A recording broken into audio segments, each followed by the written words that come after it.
It's Ryan, aka Weighted Cheese, aka the biggest fish in the 1-2 pond here in Las Vegas. Been a little under the weather, but I'm excited about some videos coming out. Make sure you subscribe. I'm going to be putting out a lot shorter videos, a lot more frequently for 2 weeks or so, and see how that feels. So you're probably going to see a video every 2 or 3 days. Obviously, shorter and with more concentrated content based on what's going on right at the time. Have some really fun stuff planned out, but tonight, let's just get straight to business. Alright, about to head down to the strip. I've been sick a few days. It's cold out. It's windy. It's not what I like weather-wise. Very tempted to just stay home, play video games in bed, maybe put in a little online session, but heard the games have been pretty good. I need some hours, so we're going to get going down there and put in a session at the first place that I ever stayed at or played poker in the city of Las Vegas. The iconic, not so touted, often overlooked, not particularly lucrative, Excalibur.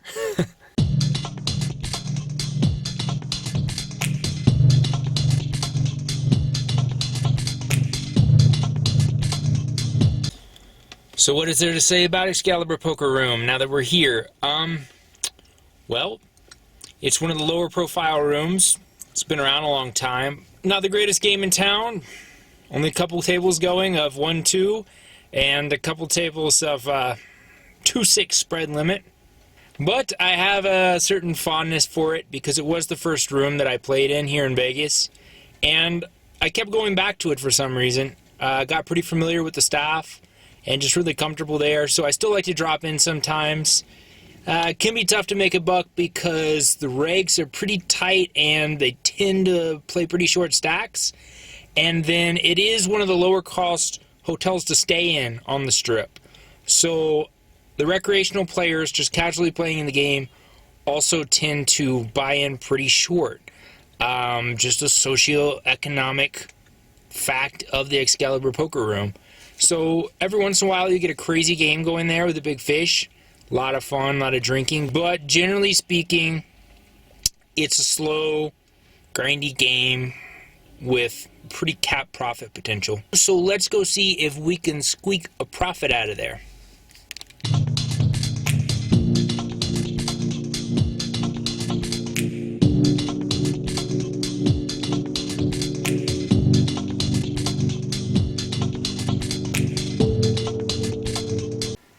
Alright, finally a little bit more interesting hand here. We have Ace-7 of spades in the small blind. Definitely going to complete here if it comes around.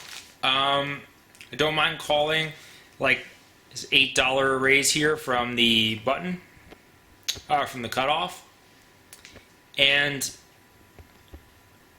not really going to be trying to play this aggressively post-flop, but it's just a hand that you can go ahead and call a little bit more from the blinds.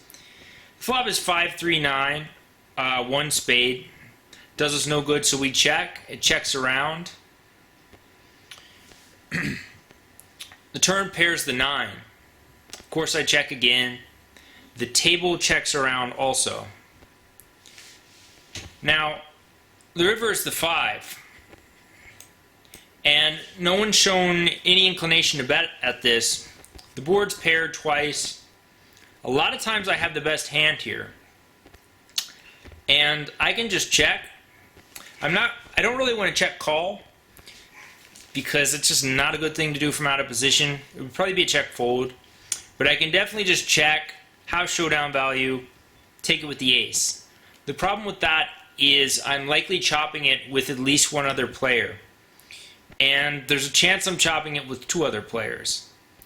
That also lets the cutoff, who was the original raiser, fire something like $12 at it, and then I just have to fold because I have players left to act behind me.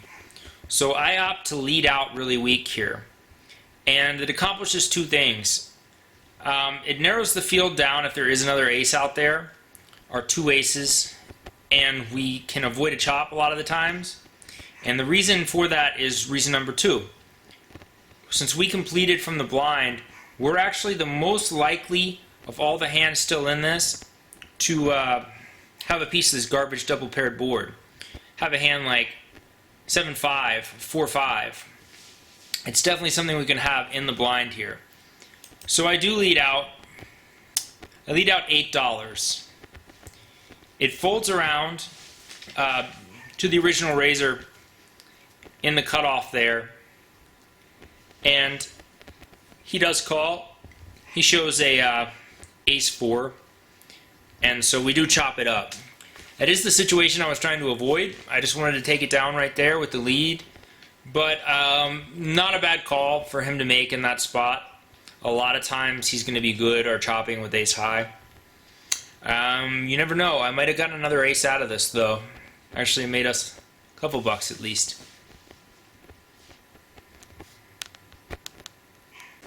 Alright, I can't play at the Excalibur Poker Room without briefly mentioning the wheel to you guys. The wheel is in the back of the room, and if you lose a hand with pocket aces, cracked aces, or if you win a hand with quads or a straight flush, then you get to spin the wheel. Now the wheel you can win anywhere from $20 to $100, and also there's multipliers you can hit, like double or triple, where you spin again and then get double or triple whatever you hit. I have a curse that I only hit $20 on this wheel, always and forever. There was actually a promotion during Halloween once where if you got to spin the wheel, you could reach into a bag and you would pull out a multiplier. It was 3, 5, or 10 times what you would spin.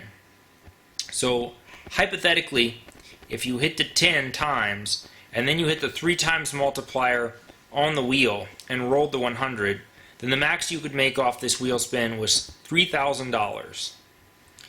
I pulled the multiple of 3 and then I rolled my usual 20. So I made $60 out of a potential $3,000, and that still remains the most I've ever won on the wheel spin. Alright, here's a fun hand. Queen of spades, king of spades. Under the gun +2. I make it $10, and I believe it folds around, and big blind calls, and the one limper calls, the under the gun limper. Flop looks good. 6 king queen. There are 3 clubs out there, but the odds of flopping a flush are low enough that it's not an immediate concern unless we see some sort of information that would lead us to think otherwise. They both check to me, and I bet 20. You definitely want to fire here. You can't let a club get there for free. You want to get called by a hand as strong as the naked ace-high flush draw. Start building value into this pot while we're definitely ahead. So it's slightly defensive, but also it doubles as disguising our hand, because we could easily be doing this with position on these guys with just us having something like the ace of clubs. And that's going to make them tend to call a little lighter. So we're really looking to get called here with a hand like king 10, queen jack, something along those lines.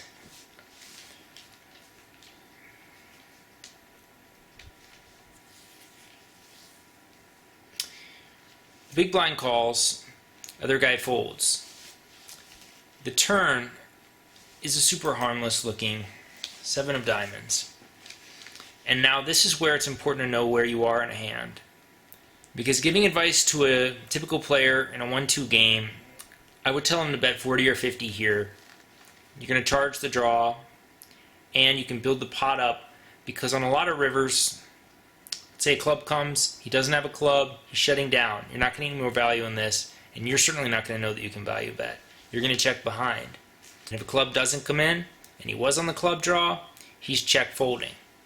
So, generally speaking, this is a place you want to bet. However, against this particular player, I felt like he was really weak here, and I felt really strongly that he was putting me on something like the naked ace of club draw. And so I opt to check here because I feel like it under reps our hand so much that he's going to lead a lot of rivers. So we do just check here. And yes, we do risk a club coming on the river and having to check, lose to something like an 8 of clubs. I definitely would not advocate repping the club big if he checks on a club river, simply because if he was calling with a club for any reason, he's going to love that club on the river. And he did not call on the flop just to check fold when he actually hits it on the river. So we do just check behind here. And the 6 of hearts on the river looks great. He does lead out 30. I think about it really briefly, but I've already decided in my head I'm calling all his leads here happily on the river. I don't think a raise is going to accomplish anything. So we do just flat the 30. And he does show a hand that I wasn't expecting. He has Ace-10 of hearts. And he says something along the lines of, I couldn't win there if I didn't bet. Of course, I agree with him as I scoop the pot. Alright. This is a very weird hand. In that, given what I have and what she has, really small pot, not a lot of action. I have King Jack, King of Spades, Jack of Hearts in the small blind. And I just complete for $1. Couple limpers. Alright, the flop comes King 10 Queen. I really like that. I check. She leads 10 from the big blind, which is really unusual for her. She's a really tight player. And this can mean a lot of things. I don't see a lot of just draws doing this here for her. She definitely raises pre-flop with hands that hit trips here. So this is really often 2 pairs and pair with draw combos. I'm out of position, and so when it's folded around to me, I see no reason why I should check raise at this point. So I flat. The turn is a 4 of spades. I check again and she checks behind. And the river comes an 8 of spades. Definitely argue at this point, now that she's checked behind twice after leading that flop, that I should bet for value here. And I really don't mind leading something like 15 for value here. But, like I said, she'd been playing really tight. I had seen her lead in a spot from the blinds like this previously with bottom set.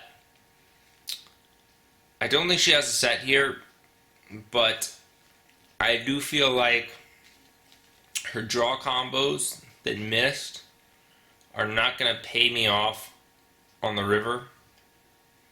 And I do feel like her value hands that led that flop, King Jack's actually pretty weak to that range. But I really have to ask what's she going to call with that led that flop that's not beating King Jack. I think actually sometimes we see her show up with King Jack here and we chop the pot. But she could have definitely played Queen 10 this way. She probably would have bet the turn. It's a close spot. Generally speaking, probably want to lead for about $12 to $15, try to get paid. But I check, she checks behind, and she shows one of those hands right in the middle of where I thought she was. She has the Queen Jack. So, second pair, same draw I had. I really felt like that was pretty much the bottom of her leading range there on the flop, which slowed me down on betting the river. Oh, here's the shortest hand on here. Hey, wait, what do I do with Ace-8 under the gun? Alright, this hand's certainly one of the biggest pots we got on here. I've got 4s on the button, 2 limpers, and I make it 13 pre-flop. I get 1 caller. It's regular. I play with him pretty often, or I used to when I played at Excalibur more. He's a okay player. He has a little bit of an ego thing, which sometimes I can use against him in a hand. The Flop comes queen 4-4, or queen 4. He checks and I check behind. The turn is the king. He checks and I go ahead and bet $15. He check raises me to 50. I go ahead and flat here. I expect him to bet a lot of rivers. River's terrible for me because it's a jack. And what I have to think about is this particular player's range, because I have played with him a lot. He's not really calling me in this spot pre-flop with any queen worse than queen 9. It gives us queen 9, queen 10, queen jack, queen king, and ace queen. And add to that we need to put a little more weight towards the upper range of that, meaning the king queen, the queen jack, and the queen ace Are, 5 combinations basically with the queen. 2 of those have voted up on this board. That's a full 40% of his possible queen combinations. Are there any other hands that he could have check raised this turn without a queen in them? Yes. I think king combos with spades that hit top pair and picked up the flush draw could have certainly considered check raising this spot. Now on the river, he checks.